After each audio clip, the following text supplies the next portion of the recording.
It's 2:30 in the morning and I'm whispering because I'm trying not to wake my brother. I'm getting ready to take over from Owen Atkins in the ZWR team car. He's got the car in one piece still, but we're a bit back from the leaders. One of the hardest parts of endurance racing is waiting for your turn and then at the same time wanting to make your teammates proud. Oh, hold on. Okay, Owen, I'm ready. Looks like he's coming in. I'm going to have to get to driving. All right, we're underway. Thing about endurance racing, now that I'm going, I got two guys depending on me to both race well and keep the car in one piece. All right, gotta go. The middle part of endurance racing is always interesting because you have cold drivers starting to come into the race and other drivers that have been going for a couple hours or more. Adding to today's event, the multiple classes and the stakes go up higher. What a rush. It's 4 a.m. now. Great cars, really fun track to drive. I gotta tell you, it's a little nasty out there. There wasn't a lot of respect going on from the drivers of different classes. I'm not sure if it's them being new to mixed class racing or is endurance starting to play a factor in people's judgments. I've handed it over to Darren. We're going to see how he does with the car.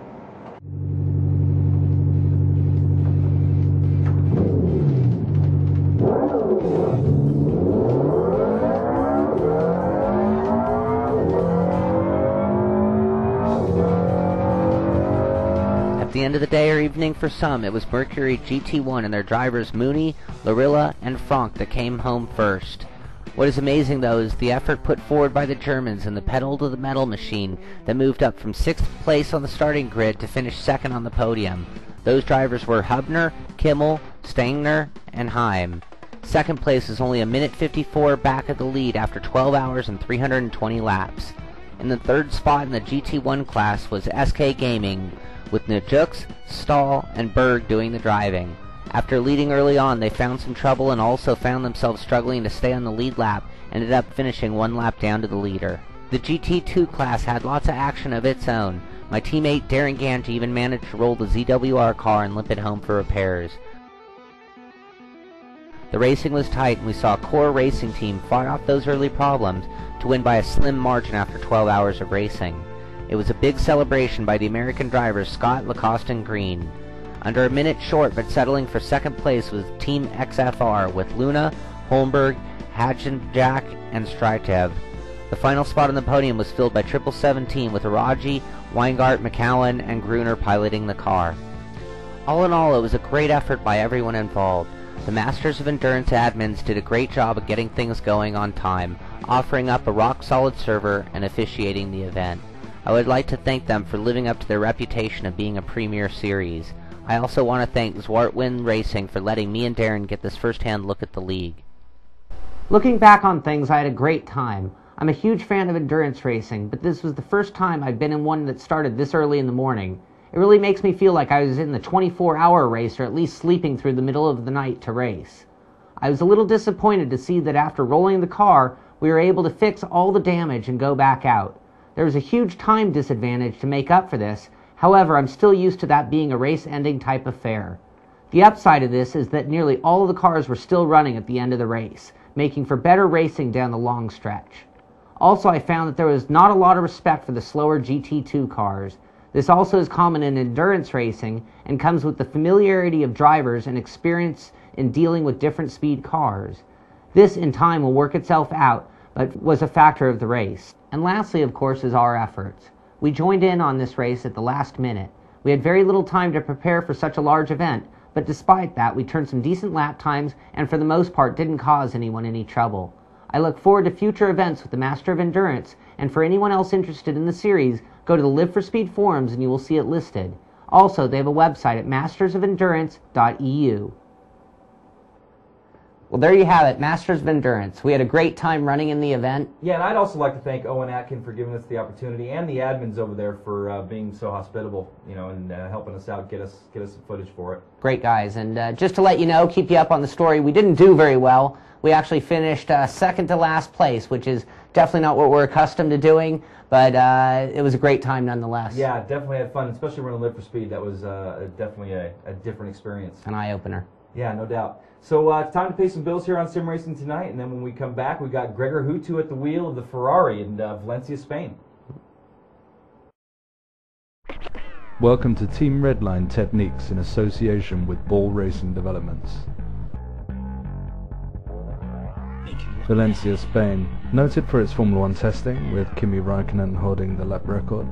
It's also hosted FIA GT and often provides good racing in MotoGP. Being a twisty track, Valencia doesn't really have too many overtaking spots. In fact, really only turn 1 or turn 2. I guess if you get a good run out of the final corner, you can possibly overtake into turn 1. Otherwise, you're going to have to stay close through turn 1 and stick your nose into turn 2. That's probably the best option. So this time we're going to take a lap with Gregor Hutu in the Ferrari 550, and he's going to give us a qualifying rundown in a time of 1:25.684.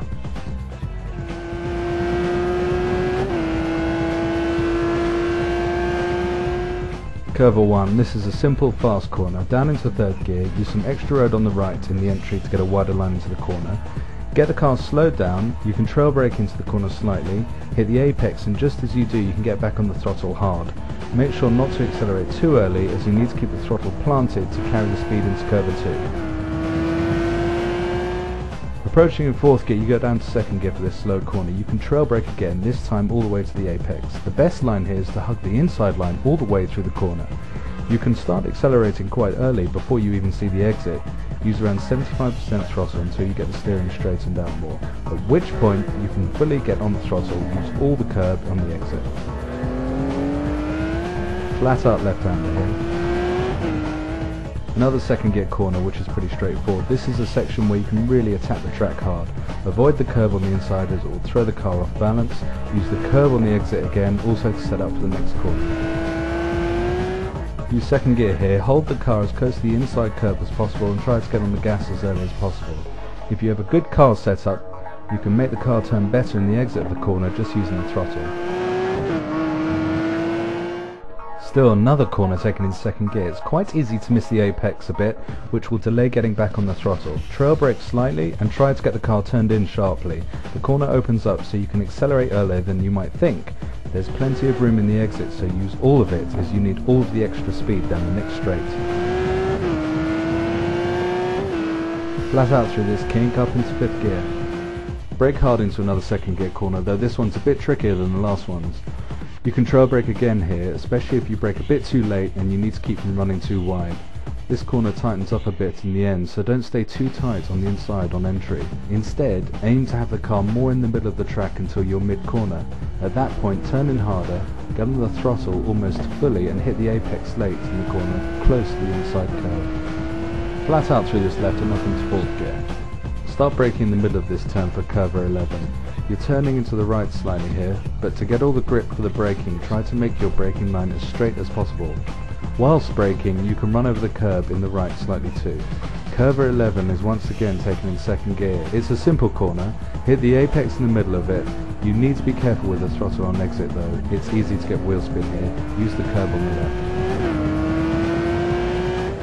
Curve 12 is a tricky third gear corner. It's a fast corner, so the correct turn-in point and line through the corner is key here. You can use some throttle to balance the car, but don't trail brake. You can get back on the throttle early, just before you hit the curb on the right. Use all of the curb except for the green part of it to get the best line through. Also, in the exit, use the yellow and red curb. Flat out through this long left and up into fifth gear before setting the car up for the final corner. Get onto the right side of the track. This is another corner where you have to turn in slightly whilst braking, but again, try to brake in as straight line as possible to avoid locking up. Ease off the brake a bit as you cross the little crest. In this corner you can use the curb on the inside. The main point here is to avoid running wide, so you need to hit the apex and accelerate early to build up all the speed you can for the long main straight. Now that we've explained that, let's take a lap with Gregor without any interruptions.